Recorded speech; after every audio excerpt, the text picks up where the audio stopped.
नमस्कार दोस्तों। दोस्तों, आज जिस स्टॉक की यहाँ चर्चा करने वाला हूँ दोस्तों मैं, वो उन निवेशकों के लिए है मेन, जो यहाँ से एटलीस्ट 2 से 3 साल का एक आप कह सकते हैं विज़न रखते हैं। वो निवेशक जो थोड़े से आप कह सकते हैं पेशेंट इन्वेस्टर हैं। वो इन्वेस्टर जो बहुत ज़्यादा एक्यूमुलेशन स्टाइल ऑफ इन्वेस्टमेंट में आप कह सकते हैं बिलीव रखते हैं, जो बहुत धीरे धीरे स्मॉल क्वांटिटी में। और देखिए, अक्सर ये निवेशक ना रिटेल इन्वेस्टर्स होते हैं, क्योंकि अब देखिए, अगर आपको किसी स्टॉक में निवेश करना है, या तो आप एक लमसम इन्वेस्ट कर लें या आराम आराम से एक्यूमुलेट करें, एक थोड़ा लंबा नज़रिया रखें, और उसके बाद जब एक ब्रेकआउट हो तो उस कह सकते हैं ब्रेकआउट को एंजॉय करें। ठीक है, ये ऐसा हर स्टॉक में नहीं होता। ये उनके लिए है जो इस प्रकार के स्टॉक्स को चयन करते हैं, उसमें बिलीव रखते हैं और धीरे धीरे एक्यूमुलेट करते हैं। अगर आप देखेंगे पीछे मुड़ करके, तो आपको ऐसे बहुत सारे स्टॉक्स मिलेंगे जिन्होंने ऐसे पेशेंट इन्वेस्टर्स को भले ही देर से सही, लेकिन जिस प्रकार के रिजल्ट, जिस प्रकार का रिवॉर्ड दिया है, वो फिनोमिनल है।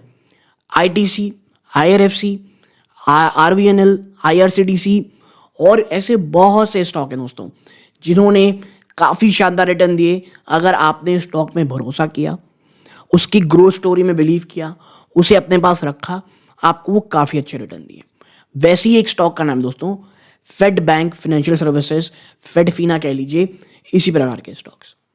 आप देखें, ये जो पूरा ओवरऑल सेक्टर है, इसने काफ़ी अच्छे रन अप दिखा रखे हैं। आप देखें, कुछ ही समय जो पुणे वाला फिनकॉर्प हो गया, आप कह सकते हैं जियो फाइनेंशियल ने भी थोड़ी बहुत तेज़ी दिखाई, में लगता है मेरे ख्याल से जब मैं वीडियो रिकॉर्ड कर रहा हूँ 250 के ऊपर ये ब्रेकआउट कर रखा है जियो फाइनेंस। बट एक फेड फी नहीं है जो कहीं नहीं जा रहा है। इवन वो आप कह सकते हैं कई लोग इसमें ऊपरी स्तरों में फंस गए हैं।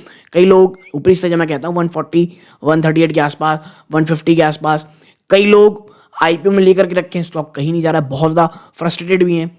तो उनके लिए मैं एक चीज़ समझा दूँ, ये स्टॉक आने वाले कुछ समय में कोई बहुत मल्टीफोल्ड रिटर्न दे दे, री रेटिंग कर दे, इसके चांसेस थोड़े मुश्किल हैं दोस्तों। क्यों है, इस वीडियो में आपको समझ में आएंगे दोस्तों। बट यहाँ से 2-3 साल का विजन है, तो श्योरली एंड श्योरली ये स्टॉक आपको एक काफ़ी डिसेंट रिटर्न यहाँ से दे सकता है दोस्तों। ठीक है, क्यों ये स्टॉक नहीं चल रहा है, क्यों ये बहुत ज़्यादा पसंदीदा स्टॉक है खास करके इंस्टीट्यूशंस का, ये भी आपको पता होना चाहिए। तो यदि आप फेड बैंक में निवेशित हैं या निवेश की सोच रहे हैं, यकीन मानिए ये वीडियो आपके बहुत बहुत ज़्यादा काम आने वाला है दोस्तों। ठीक है, ये वीडियो वापस से आप कह सकते हैं 2 कैटेगरी में होगा। पहला ये जो हम चर्चा कर रहे हैं, दूसरा कंपनी ओवरव्यू। Q2 के ऊपर बहुत ज़्यादा हाईलाइट नहीं करेंगे, क्योंकि भी अब Q3 के नंबर्स आने वाले हैं।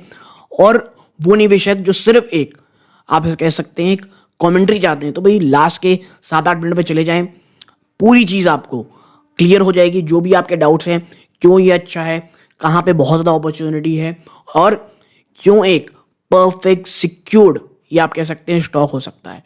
ठीक है, तो वीडियो को अंत तक देखिएगा, भले ही लास्ट के 8 मिनट देखें, बट प्लीज़ पूरा ज़रूर देखिएगा। लेकिन आगे बढ़ने से पहले दोस्तों, मैं इसी प्रकार की वीडियोस बनाता हूं। अगर आपके कोई क्वेरीज हों, कमेंट बॉक्स से बताइएगा। अगर आप कह सकते हैं किसी अन्य स्टॉक पर चर्चा करनी है, या कुछ आप कह सकते हैं इस स्टॉक को लेकर के अन्य कोई क्वेरी हो, कमेंट बॉक्स में बताइएगा दोस्तों।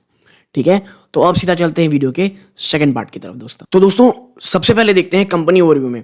और सबसे पहली चीज़ हम देखेंगे यहाँ पर क्या दोस्तों, शेयर होल्डिंग पैटर्न दोस्तों।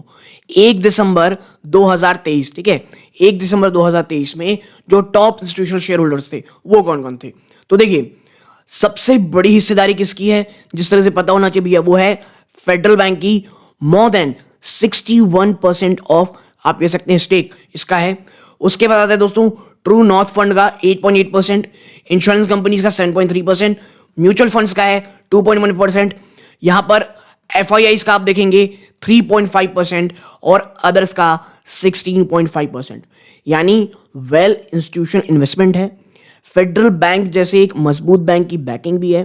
ठीक है, और आपको पता होगा फेडरल बैंक में एक बड़ी आप कह सकते हैं AMC कंपनी के लीजिए, या एक बड़ी प्राइवेट कंपनी ने अपनी एक मेरे ख्याल से 9.5% या 9.9% की हिस्सेदारी कहने के लिए एप्लीकेशन डाला था, और उसको शायद RBI से अप्रूवल भी आ चुका है। मैं किसकी बात कर रहा हूँ, कमेंट बॉक्स में बताइएगा। ठीक है, और आप देखें तो ये यहाँ पे जो बात कही जा रही है दोस्तों इंश्योरेंस कंपनीज की, उसमें 2.5% SBI लाइफ इंश्योरेंस का है, नुवामा प्राइवेट इन्वेस्टमेंट फंड का ट्रस्ट का है 1.9%, star union Daiichi life insurance का 1.5%, याशिया इन्वेस्टमेंट का 1.1%। मैं फिर कह रहा हूं दोस्तों, वेल इंस्टीट्यूशनलाइज्ड आप कह सकते हैं ओवरऑल पोर्टफोलियो है। और आप अक्सर कहते हैं ना, मैं जो पहले ही बोल चुका हूं कि भाई अच्छी कंपनीज जब तक हम एक्यूमुलेशन का मौका दे रही हैं तब नहीं खरीदेंगे, तो जब वो 30-40-50% भाग जाए उसके बाद लेंगे। ठीक है, तो मेरा ये मानना है कि जो इतनी अच्छी अपॉर्चुनिटी रहती है, और खासकर रिटेल निवेशकों के लिए, कि आप इकट्ठा 10-20 लाख ना डालें, इकट्ठा 1 लाख रुपए ना डालें, 5 लाख ना डालें, भाई 2-2 हज़ार 1-1 हज़ार धीरे धीरे इन्वेस्टमेंट करते रहें। और जब एक काफ़ी अच्छा एवरेज उड़ाता है उसके बाद एक बड़ी ब्रेकआउट आपको इस तरह के स्टॉक्स दिखाते हैं। ठीक है, अब जिन्हें ग्रोथ जर्नी देखनी है भाई, मैं यहाँ पॉज कर दूंगा, आप आराम से इसको पढ़ सकते हैं दोस्तों। ठीक है, मैं हमेशा यहाँ पे इसलिए रखता हूँ ताकि जिनको जर्नी पूरी तरह से देखनी है एक अच्छे इंस्टीट्यूट की, तो एक काफ़ी आप कह सकते हैं नॉलेजेबल चीज़ रहती है वो। अब transformational journey over the years कैसे है, इसमें कुछ बहुत अच्छी चीज़ दोस्तों वो हम देखेंगे। Number of branches financial year 8-19 में कितनी थी दोस्तों, 149 ब्रांच थी, जो लगभग 3.9 गुना बढ़ी, और अब फाइनेंशियल 23 में 575 हो गई है। एम्प्लॉइज जो 1000 से भी कम थे वो बढ़कर के 3500 एम्प्लॉइज आ चुके हैं कंपनी के पास। डिसबर्समेंट जो आप यहां पे देख रहे हैं दोस्तों 19,686 करोड़ रुपीस था, करोड़ रुपीस नहीं मिलियंस में, तो हम एक पॉइंट इधर कर लेते हैं, 1968 करोड़ था, उस 5.5 गुना बढ़ करके दोस्तों अब आप देखेंगे तो 1748 करोड़ रुपीस हो गया है दोस्तों। ठीक है, तो इस प्रकार की चीजें हैं। 10,048 करोड़, माफ कीजिएगा। ठीक है, 10,748 करोड़ रुपीस। अब डिसबर्समेंट पर ब्रांच, यानी पर ब्रांच में कितना डिसबर्समेंट हो रहा है, तो पहले ये आप कह सकते हैं 13.2 करोड़ था, जो 1.5 जंप कर करके 18.7 करोड़ हो गया है। ठीक है, ये फाइनेंशियल पैरामीटर देखें, जो पहले AUM मात्र आप कह सकते हैं ये मिलियंस में ही है, तो 2019 करोड़ रुपीस था, वो जंप होकर के 4.5 गुना जंप होकर के दोस्तों 90,696 मिलियन रुपीस में हो गया है। ठीक है, अब जो टोटल एसेट थे दोस्तों वो यहां 4.25 गुना जंप हो गए। तो ओवरऑल जो जर्नी आप देखने को मिल रहा होगा ये काफी अच्छे तरीके से बढ़ रही है। और देखिए ये तो अभी शुरुआत है, मैं आपको बता रहा हूं आने वाले समय में फेड बैंक मुझे लगता है एक काफी अच्छी जर्नी आपको दिखा सकता है। मैं ये कह रहा हूं कोई बहुत हड़बड़ाहट, कोई बहुत बड़ी खरीदारी के बजाय धीरे धीरे एक्यूमुलेट करें। इसमें जिसका भी विजन 3 से 5 सालों का है, मैं आपको बता दूं, अगर फेड बैंक मैं बोलता हूं 100 रुपीज भी चला जाए यहां से, मैं मतलब बात कर रहा हूं यहां से 30-40% गिरावट की, तो जिसके होना मुझे देखिए इम्पॉसिबल तो खैर कुछ नहीं होता, बट नेक्स्ट इम्पॉसिबल लगता है। बट अगर ये मिलता है, यकीन मानिए ये आपको एक काफी शानदार रिटर्न दे सकता है। आगे बढ़ते हैं, अवर विजन इन वैल्यूज, कि भाई विजन क्या है, वैल्यूज क्या है, आप पढ़ना चाहते हैं तो मैं पॉज कर दिया हूं। इनकी ये स्ट्रैटेजी मानते हैं भाई क्या, एपिक क्या क्या है, एग्जीक्यूशन एक्सेलेंस, बहुत क्लियर ऑब्जेक्टिव है, रिसोर्स ऑप्टिमाइजेशन, पीपल फोकस है, अब भैया आपका बिजनेस तो पीपल फोकस ही रहेगा। इंटेग्रिटी, कि भैया मैनेजमेंट को लेकर के बहुत ज्यादा ही सजग है, कहीं से भी मैनेजमेंट क्वालिटी में गिरावट नहीं आनी चाहिए। ठीक है, ट्रांसपेरेंसी है, अकाउंटेबिलिटी है, ट्रस्ट लगातार बिल्ड किया जा रहा है, एथिकल डिसीजंस लिए जा रहे हैं, और कस्टमर सेंट्रिक दोस्तों। ठीक है, तो ये भी आप चीजें आपके यहां पर रख दिया मैं। आगे बढ़ते हैं नेक्स्ट चीज में, तो आप देखें अपॉर्चुनिटी और स्ट्रेंथ, ये पॉइंट बहुत अच्छा है दोस्तों, कि आपको समझ में आएगा कि ऐसी कौन सी अपॉर्चुनिटी और बहुत सारा स्ट्रेंथ जो फेड बैंक के पास है। आप देखें अपॉर्चुनिटी क्या है, तो देखिए MSME का जो क्रेडिट का एड्रेसेबल मार्केट है वो क्या है, देखें credit gap 92 trillion credit gap है दोस्तों, 92 ट्रिलियन रुपीस, डॉलर नहीं है रुपीस है, 25 ट्रिलियन डॉलर, ये फॉर्मल सेक्टर से है। Gold stock with organise financer, ठीक है, आप देखें मात्र 7% ऑर्गेनाइज फाइनेंसर है। जी हाँ, फेड बैंक के साथ अगर आप निवेश कर रहे हैं आपको गोल्ड की बड़ी अच्छी अपॉर्चुनिटी मिलती है। कंपनी गोल्ड लोन प्रोवाइड करती है और बहुत मजबूत तरीके से। अनऑर्गेनाइज फाइनेंसर कितने हैं, 93%। ठीक है, तो आप समझ सकते होंगे कितनी अपॉर्चुनिटी है। Core strength, pedigree, access to low cost borrowing, देखिए one of the biggest strength. अगर आप फेड बैंक के, अगर आप, मैं आपको बता दूं, आप अगर इनके आईपीओ में निवेश कर रहे होंगे तो अक्सर आप प्रोज में ये बात सुनते होंगे, एक बहुत लो कॉस्ट बोरोइंग कंपनी, कह लीजिए कंपनी का एक स्ट्रेंथ है कि बहुत लो कॉस्ट वो लोगों से कर्ज लेती है। फ्री डिजिटल मॉडल, यानी ब्रांच जो दोस्तों वो डिजिटल भी है और डिस्ट्रीब्यूशन और फिजिकली भी प्रेजेंट है। पीपल और रिस्क मैनेजमेंट, ठीक है। अब product offering working capital loan against mortgage property, आपको वर्किंग कैपिटल के लोन मिलता है मॉर्गेज प्रॉपर्टी के अगेंस्ट, ठीक है। प्लेज गोल्ड के अगेंस्ट भी आपको लोन मिलता है, आपके पास लोन है, गोल्ड है, जाके गिरवी रख लीजिए। वर्किंग कैपिटल बिजनेस लोन भी मिलता है दोस्तों, ठीक है। आगे हम चीजों बढ़ते हैं। देखिए, मैं जब कहता हूं ना इन लोगों के बारे में, तो ये सेफ्टी और ग्रोथ दोनों में इक्वली ध्यान देते हैं, ठीक है। मैं ये नहीं बोलता कि यहां से कोई 3-4 गुना फटाक से जाएगी, बट जिस दिन ये भागना शुरू करेगा फिर ये पकड़ में, ये ऐसे लोग नहीं आते दोस्तों, ऐसे स्टॉक्स, ठीक है। आगे बढ़ते हैं।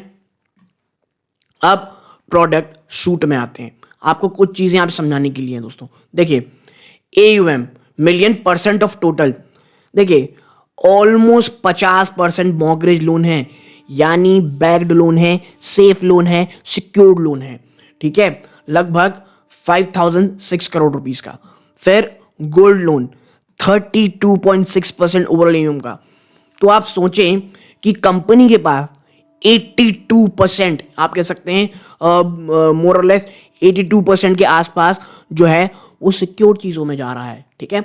अब मैं ये नहीं कहता कि यहाँ से कुछ फॉल आउट हो नहीं सकता, होती है, बट काफ़ी सिक्योर्ड है दोस्तों, ये सिक्योर्ड अगेंस्ट कोलैटरल, ठीक है।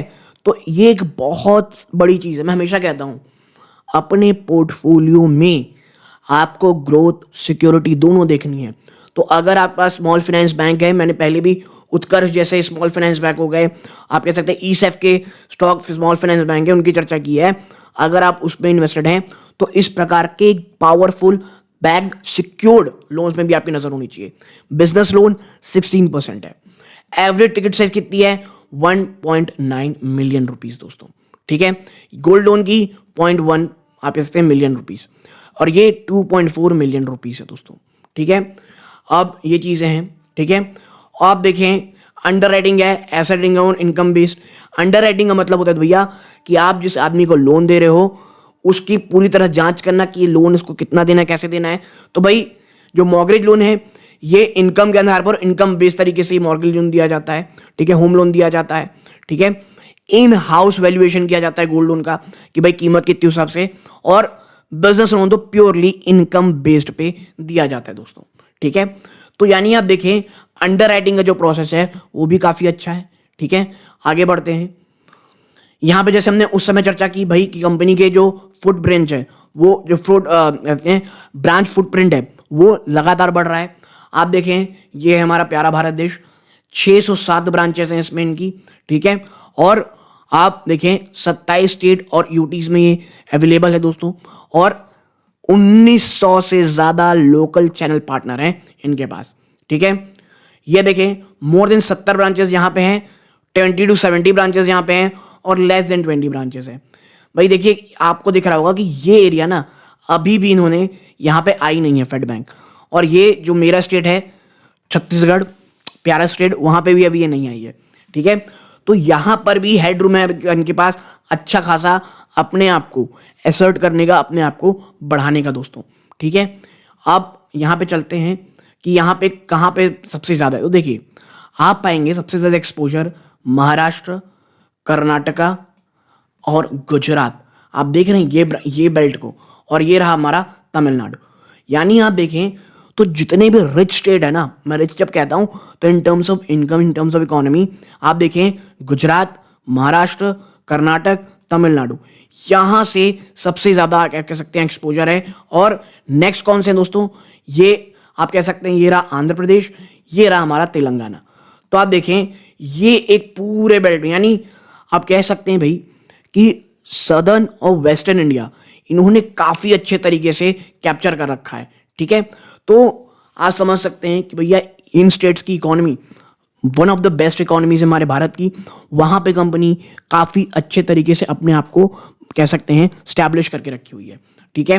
अब ब्रांच एक्सपेंशन में आप देखेंगे तो साउथ में देखेंगे 282 है, वेस्ट में देखेंगे 242 है। मैंने कहा ना आपको वेस्ट और सदर्न पार्ट पूरी तरह से कैप्चर है और ऑलमोस्ट अब 40 ब्रांचेस का डिफरेंस है इन दोनों के बीच लगभग। और फिर है नॉर्दर्न पार्ट 83। यहाँ पे अभी ना ये देखिए ये एरिया भी बचा हुआ है। तो मैं आपसे ये कह रहा हूं कि अभी भी बहुत बहुत पोटेंशियल है। अब आप समझें इनके पास यूपी जैसे स्टेट में मात्र 20 ब्रांचेस हैं, ठीक है, राजस्थान में 22। और in the next 4 to 5 years मुझे ये लगता है ये राजस्थान और यूपी एक गेम चेंजर साबित हो सकता है अपने आप को बढ़ाने के लिए, ठीक है। और आप देखें गोल्ड लोन एमएसएमई हब्स। अब आगे चलते हैं कुछ अन्य चीज़ों में, क्योंकि अगर यहीं पे सारा टाइम बिता दिए तो अलग चीज़ों के लिए नहीं रहेगा। ये ग्रोइंग डिस्बर्समेंट एयूएम है, मैं पॉज कर दूंगा, आप यहाँ पढ़ सकते हैं, ठीक है।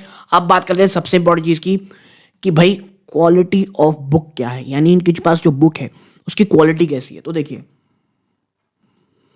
यहां पर 84% जो एयूएम है वो सिक्योर्ड कोलैटरल के है दोस्तों, आइदर कस्टमर की प्रॉपर्टी और गोल्ड। मैंने आपको बताया था 80% ज्यादा 84%। 78.4% जो मॉर्गेज एयूएम दोस्तों वो या तो सेल्फ ऑक्यूपाइड है, रेजिडेंशियल या कमर्शियल प्रॉपर्टी है, ठीक है। 2.1 मिलियन रुपीस का एवरेज टिकट साइज है रिटेल इंस्टॉलमेंट लोन का दोस्तों। और मैं यही कह रहा हूं सेफ और सिक्योर और ग्रोथ और एक काफी स्ट्रॉन्ग इंस्टीट्यूशन की बैकअप इस आप कह सकते हैं फेड बैंक की, मुझे लगता है फेड बैंक फाइनेंशियल की बहुत बड़ी स्ट्रेंथ है। और मैं फिर कहूंगा इकट्ठा नहीं, अगर विजन आपका वाकई में 3 से 5 साल का है आप एक्यूमुलेट कर सकते हैं दोस्तों। ये उन स्टॉक्स में से नहीं है कि आपने खरीदा और 3-4 गुना भाग गया। मैं हमेशा कहता हूं पोर्टफोलियो थोड़ा रिस्की, थोड़ा आप कह सकते हैं स्ट्रॉन्ग और कुछ ऐसे जो फ्यूचरिस्टिक स्टॉक्स हों उसमें एक्यूमुलेशन का मौका मिलते रहना चाहिए, ठीक है। आगे बढ़ते हैं। अब आते हैं major highlight for the investors. वो इन्वेस्टर्स लास्ट में भाई जिनको इन्वेस्ट से पहले ये पता होना चाहिए कि आप जिस स्टॉक में निवेश कर रहे हैं उनकी जो मेजर ताकत है, उनकी मेजर हाईलाइट वो क्या है। सबसे पहले रोबस्ट ग्रोथ टू कंटिन्यू, मजबूत ग्रोथ आने वाले समय में जारी रहेगी। कैसे? फेडफीना जो है दोस्तों इसका उसने एक स्ट्रॉन्ग ट्रैक्शन देखा है in its asset management that have grown at CAGR compounded growth rate of 47.5% पिछले 7 सालों में। पिछले 7 साल में 47.5% के कैगर से बढ़ रही है, ठीक है, फाइनेंशियल 16 to 23। और at the end of first of 24 जो एयूम रहे हैं दोस्तों वो 10,000 करोड़ को ही पार कर चुका है, जो ये दिखाता है year on year growth of 38%। 38% की ईयर ऑन ईयर ग्रोथ दिखा रहा है आपको।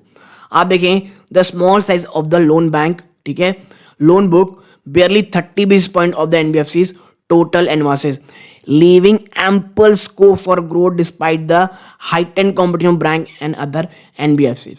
देखिए इसमें एक काफी शानदार चीज आपको देखने को मिल रही है कि भाई NBFCs का ना कोई बहुत बड़ा इसमें भी योगदान नहीं है, जिसके कारण बहुत बड़ा हेडरूम मिलता है इसको यहाँ पे बढ़ने का।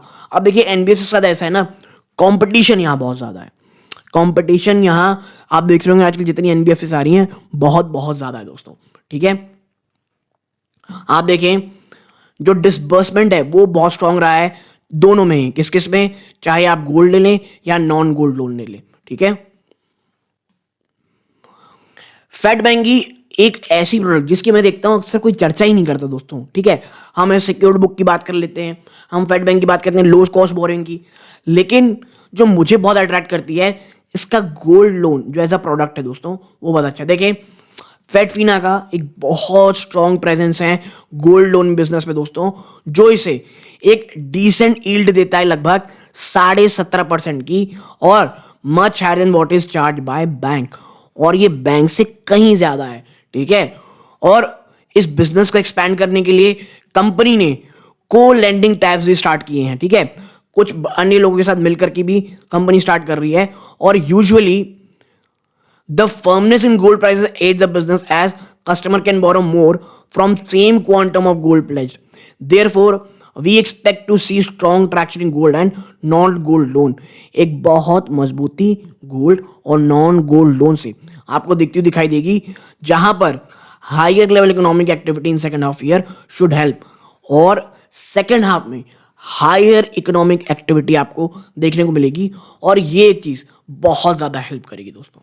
ठीक है, आपको याद होगा मैंने इससे पहले एक बैंक की और चर्चा की थी काफी समय पहले, जब वो बहुत ज्यादा स्ट्रगल कर रहा था। उसका नाम था सीएसबी बैंक। उस समय वो बैंक जिस प्रकार के अट्रैक्टिव लेवल्स पे मिल रहा था, आप तो कह रहे हो बहुत भाग गया, 30-40% भाग गया वो, बट जिससे हम बात कर रहे थे उसका बैंक का नाम है सीएसबी बैंक दोस्तों। आप जाके देखिएगा 1-1.25 साल पहले से आज तक वो किस प्रकार के रिटर्न आपको दे चुका है। ठीक है, आप देखें spread is expected to improve. कैसे? देखिए, जिस तरह से लैंडिंग यील्ड बहुत शानदार चल रही है, फेड पीना ने has improve the interest spread despite the forming of borrowing cost. लेकिन हाउएवर जो एक आरबीआई की नई गाइडलाइन है ना कि भैया आपको ना रिस्क वेट अपना बढ़ाना पड़ेगा, जब किसमें ऑन लैंडिंग टू एनबीएफसी। अगर आप एनबीएफसी को लैंड कर रहे हैं तो आपको जो रिस्क वेटेज है वो बढ़ाना पड़ेगा, और ये कॉस्ट ऑफ बोरिंग आपको बढ़ाता दिखाई देगा, given its large close to 76% reliance on bank funding. ठीक है, अब देखिए बैंक फंडिंग कैसे, क्यों मैंने बताया 61% ज्यादा की भैया होल्डिंग तो बैंक से, तो फंडिंग ज्यादा वही करता है, तो आपको जो आप कह सकते हैं कॉस्ट ऑफ बोरिंग है वो आपकी बढ़ती दिखाई देगी। और जो लिक्विडिटी इन्फ्यूजन है दोस्तों, जो आईपीओ के थ्रू आई थी लगभग 600 करोड़ की, ये कुशन का काम करेगी कंपनी के लिए, और मार्जिन को गेन करने में हेल्प करेगी सेकेंड हाफ में। यानी आईपीओ, देखिए इस प्रकार के आईपीओ मेरे को इसीलिए पसंद है, जो आईपीओ के पैसे को बहुत बहुत सही ढंग से उपयोग करते हैं। ठीक है, नेक्स्ट चीज एसेट क्वालिटी, जो बहुत डर रहे हैं लोग आजकल इससे। Not much of a worry, ये कोई बहुत बड़ी वरी का कारण भी नहीं है दोस्तों। आप देखें, देखिए जैसे हमने बताया ऑलरेडी बहुत बड़ी जो उनकी बुक है वो सिक्योर्ड है, और कोई भी ऐसी जंप आपको एसेट क्वालिटी में देखने नहीं मिली है दोस्तों, सीन इन मैनी अनसिक्योर्ड वो कैन बी ड्यूरिंग कोविड-19। ठीक है, कोविड-19 में भी कोई ऐसा जंप देखने को नहीं मिला था, और ग्रॉस और स्टेज 3 एसेट एट 2.1% ग्रॉस है और 1.8% नेट है respectively, have remain steady and early delinquency 1+ day past due और 30+ डीपीडी इज ऑल्सो स्टेबल। देखिए एक चीज ध्यान में रखिएगा, फेड बैंक के लिए एसेट क्वालिटी तो कोई इशू नहीं है दोस्तों। क्रेडिट कॉस्ट दोस्तों, provision on bad asset as a percentage of loan book, ये स्पाइक हुआ है दोस्तों 150 बेसिस पॉइंट का 21 में, और अब ये काफी हद तक मॉडरेट हो चुका है 60 बेसिस पॉइंट का, और ये कहा जा रहा है सब 1% रहेगा दोस्तों, जोन barring any major black swan event. अगर कोई ब्लैक स्वॉन इवेंट यानी होता है कोई भी, अब जैसे कोविड-19 था वो एक ब्लैक स्वॉन इवेंट था, कोई भी अकस्मक ना हो जाना कुछ चीजें, ठीक है, जिसके बारे में कोई सोचा ना हो। ठीक है, आप देखें जो क्रेडिट कॉस्ट है ये बहुत स्ट्रांग रहने की बात कही जा रही है, मार्जिन और क्रेडिट कॉस्ट में स्टेबिलिटी है। ऑपरेटिंग एक्सपेक्टेड दोस्तों वो मॉडरेट रहने वाले हैं, क्योंकि बहुत ज्यादा जो इनका पार्ट है ऑफ द आईटी इंप्लीमेंटेशन वो खत्म हो चुका है। ठीक है, यानी जो एक इन्वेस्टमेंट का भी पार्ट चलना था साइकिल, वो भी लगभग खत्म हो चुका है। ठीक है, और जो आने वाले में ऑपरेटिंग एक्सपेंसेस जो बढ़ने वाले हैं वो बिजनेस वॉल्यूम्स को लेकर बढ़ेंगे। As a result company expect to end the year with the ROA return on asset of 2.1%, और जो Q2 में 2.4% थी, और we expect an earning CAGR in the vicinity of 40% in the coming 2 years, and the stock price will gradually take notice of the same. However, we do not expect meaningful multiple re-rating. ये चीज बहुत important है, और मैं यही चीज आपसे कह रहा हूं, आपका विजन अगर बहुत छोटे समय का है तो ये तो बिल्कुल मत सोचिए कि आपको कोई बहुत बड़े रिटर्न देगा। ठीक है, बट जिस प्रकार के बढ़ रहा है आने वाले समय में काफी अच्छी आपको रिटर्न देगा, लेकिन यहां से कोई मीनिंगफुल री-रेटिंग हो जाए ये कोई सही नहीं है, और ये मैं 100% यही बात आपको समझाने की कोशिश कर रहा हूं दोस्तों। ठीक है, ये जो चीज दोस्तों ये आपके साथ शेयर करनी थी फेड बैंक को लेकर के। अगर आपको ये एनालिसिस अच्छी लगी हो प्लीज वीडियो को लाइक कीजिएगा, चैनल पहली बार आए हैं सब्सक्राइब जरूर कीजिएगा। यहां तक जुड़े रहे इस बात का बहुत बहुत धन्यवाद। ये सूर्यकांत है, जय हिंद दोस्तों।